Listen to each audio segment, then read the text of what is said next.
Good evening, Sue. Thanks very much for your time. Let me start with the hot issue of the day. You obviously very unhappy, just like your ally, the SACP, and people, of course, like Neil Coleman, who was my guest a little earlier. But what for you is the thing that offended you the most? Thank you very much, Putvuyo. One, it is the fact that processes were not followed. And this document, because we're interacting with comrades in the ETC, Comrade Enoch, a meeting that set of the ETC that was supposed to be dealing with all of this never concluded to deal with this issue. So Comrade Tito took it away, and then all of a sudden now there's a document. So he is a deployee of the ANC. The ANC has not even had a bite on this issue. Secondly, Cabinet itself, NEDLEC. These are processes that when you deal with policy formulations, you can't ignore. Now, in the document then itself, we have found some problematic areas where we think it is undermining the very same gains that we have just made. For an example, the suggestion of managing the issue of the national minimum wage and you exempt people. There's a process on the national minimum wage. We've just had this national minimum wage being legislated now on the 1st of January. Those 6 million workers that are intended to be beneficiaries, others now are having cases that are sitting at the CCMA because employers are not adhering to the legislated national minimum wage. And you have a document that continues to even extend the scope of exemptions without the processes of NEDLEC where we have agreed to. The attack on the collective bargaining. We have fought as the Federation hard against Free Market Foundation. Now you have a document that reverses the very same gains that workers have fought for in relation to these issues. And we can't allow a situation where when people sit and think, they think for everybody else and think that their thinking becomes the superior one and it's going to be tested outside the processes where we should be having proper engagements. So you don't accept the argument from some people that there should be no holy cows. We are in a crisis. Let everyone who has anything to say put their thoughts out there and we'll slug it out. At the end of the day, we will, or that process would then inform what will be in the best interests of everybody. How have we dealt before with other policy papers in this country? Why is this one should be different? We have been dealing with these issues of the economy, not only now. For an example, the document can talk about the South African economy. Now, let me just take it further. At the level of SADC now, we're talking about the inter-regional trade, okay? And the industrialization. Currently now, other European countries are saying South Africa is a gateway to Africa. And you ask a question, if other countries can see South Africa as a gateway to Africa, what has been stopping South African government to be able to point to that gate and say, how are we going to be the major player in the African continent and in the region as South Africa? But we are allowing others to come through South Africa to conquer Africa. So it is about whether are we really serious about building this economy and being a bigger player, or we want to manage the poorest of the poor in this country to continue to suffer. For an example, just one issue in the document that seeks to take away, auction the coal plants. Is there a thought around those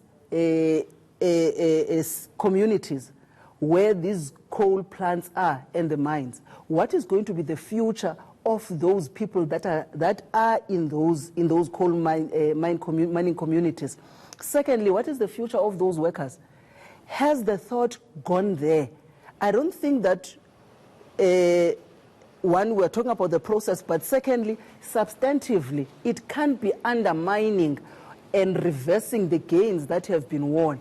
It can't be about dealing with the bigger issue because you are worried about investors, and yet your own very same people in this country are going to be the victims of that. So on whose interest is this document really dealing with? Whose interest is it really taking forward? We really doubt that it is advancing the interest of the working class and the poorest of the poor in this country, other than focusing on what big business players would want to see, and those that, of course, would advance the neoliberal policies. So we really think that the timing, we're not saying the timing is bad, but the process is flawed.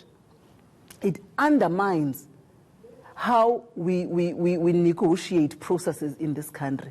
We have had these experiences. You will remember, but at some time on some policy documents where they had to be recalled by president after signing it because the processes at NEDLAC were not followed, they were not concluded. We can't, when we think we're going forward, and have to go back again because people decided that they are going to be champions of these things, they want to be praised, and they want us to remember that it is their thinking, and we are going to bulldoze everybody else irrespective of what the consequences are going to be.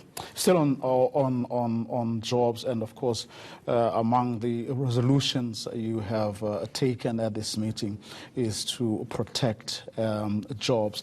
Now, there is a great deal of pressure on the state that it's got a huge public wage bill that is simply unaffordable, even more so now given the multiplicity of challenges that are facing the country. Have you been engaged around public sector workers in particular about whether there may be job losses or what's going to happen there? We have not had those engagements, at least at the level also of the Federation. But our argument has always been, Udvuyo, that if you are talking about a huge public wage bill, and is that a huge wage bill, or is it a huge wage bill and bloated public servant? And if it is, why are we having the crisis in public hospitals and in public clinics where queues are very long? You have shortage of staff. Are we dealing with ratios in terms of how many patients should a doctor be able to see? Okay? Are we really dealing with real issues here? Others have said when we dealt with the issue of this issue of the PIC and investing in ESCOM. So others said workers are going to panic, people will start withdrawing their pension funds and all of that on prescribed assets. But you see the negative part of it, if you don't save ESCOM, is that the economy is going to collapse. Secondly, those workers are going to be retrenched, and it means, therefore, that those that would have been contributing to the UIF, a huge number would not be contributing but will be taking out withdrawals in the UIF. And therefore, when the economy is not performing and less people are employed, the public servants themselves are going to be affected because their wage bill is derived from the revenue base that government collects through taxes. Now, you have to deal with all those issues. But importantly, we have to say, how are we going to make sure that the NHI itself, that now we have the bill being legislated, how is it going to work when we are still not have necessarily understood where is this public sector public sector wage bill bloated? Is it bloated where it matters most in terms of the services that must be received by our own people? Or is it bloated at the managerial level? Can we be given those? Because we don't think that that study has been made necessarily. Very briefly, we have run out of time, but don't you think that the reason we're having these questions unanswered, or you're fighting over the stuff that has already been put on, that is being put on the table by people like Treasury, for example, is precisely because the ANC, your ally, has shifted its focus away from issues that matter and that are about the country to focusing on its internal battles? The ANC has its own internal battles. We're not going to deny that. But the ANC is not focusing on the internal battles and not dealing with other issues. The ANC has had any silly khutlas. There, these issues of how we're going to take issues to the cabinet khutla are being discussed. So it does not give a leeway for a particular minister to say, with the political problems that are existing internally in the ANC, then I'm going to run amok and proceed on my own and do things unilaterally, as if there are no committees in the ANC. Those committees, subcommittees of the ANC, Putvuyo, they sit regularly. You may have problems, but those subcommittees, they sit regularly. What is it that would have made him, Comrade Tito, not to go to his subcommittee of the ETC and have these discussions there properly? It's not an excuse at all. Cosatu President Zingiswa Lucy.